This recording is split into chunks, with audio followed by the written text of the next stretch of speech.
چې الله پاک به په ورځ د قیامت په چا باندې ظلم نه کوي. د مثقال ذره چې ذره دا ذرتون دا چې کوم دی هغه سور میږي ته ویلی شي، سور میږي نه وړوکي هغې ته ویلی شي، او عرب د کمزوري چیز دپاره استعمالي. او بعضې مفسرین وایي په دې نور چې کوم کمره کې یا روشندان کې کوم دا نور لګي، نور دا شواګانې چې راځي په دې شواګانو کې چې دا واړه واړه ذرات ګرځي دغه ته چې کوم دی ذره ویلی شي. ذره د تقسیم نور نه قبلي، دا د دې نه وړوکي چیز بل په دنیا کې نه وي، هغې ته ذره ویلی شي. نو الله به د ذرې په مقدار باندې په چا باندې ظلم ونه کړي چې کوم سړي څومره نیکي کړې ده د هغې ثواب به ورته الله پاک پوره پوره ورکړي. هغه ثواب به هم نشي کمولی، د هغه نیکي ضایع کولی هم نشي، بلکې پوره په پوره به ورته الله پاک جل شانه ثواب ورکړي.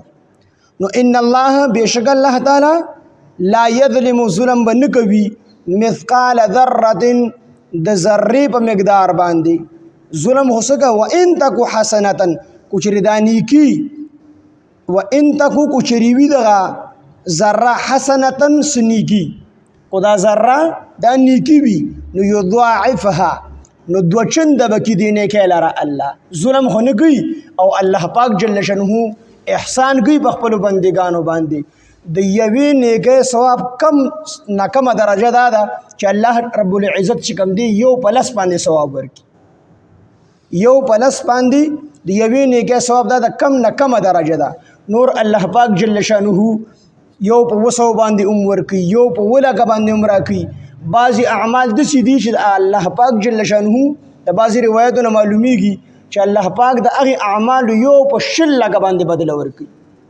او والله یضاعف لمن یشاء، الله چې څومره غواړي دوشنده کوي برغوي، چې څومره غواړي الله پاک دا ثواب زیاتي.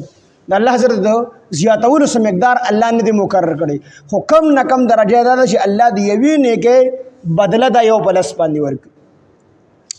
وان تکو کو چېرې وي حسنة دغه ذره څه نیکي یضاعفها دوه چنده به کړي الله دغې نیکۍ لره ویؤتي او وربکي من لدنه د خپل طرف نه هغه ته اجرا عظیما اجر ډېر لوی اجر الله پاک جل شانه به ورکړي.